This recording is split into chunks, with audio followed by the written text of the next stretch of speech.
Des dizaines de milliers de papillons répartis dans 600 coffrets. Une collection unique et foisonnante. C'est une forme plus rare qu'on rencontre moins souvent que la... Ouais. La classique, c'est celle-là. La collection d'une vie, celle de Claude Dupont, qui a surpris les experts. Nous ne le connaissions pas. Il était par ailleurs antiquaire. C'est quelqu'un de Bordeaux. Il avait comme passion les papillons.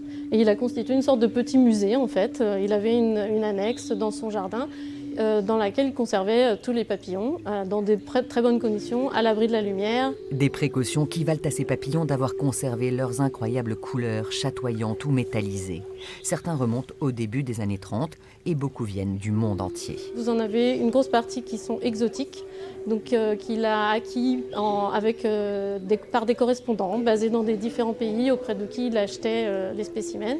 Et vous avez aussi des papillons de France, lui-même chassait en France. Des collections systématiques, parfaitement étalées, comme ces papillons de Gironde, au biotope aujourd'hui disparu, qui côtoient des pièces exceptionnelles. Notamment, vous avez ici un couple d'Ornithoptera alexandré qui vient d'une petite vallée de Nouvelle-Guinée et qui est vraiment rare parce qu'il vole très haut, il vole peu de temps dans l'année et il est très localisé, dans un endroit d'accès très difficile.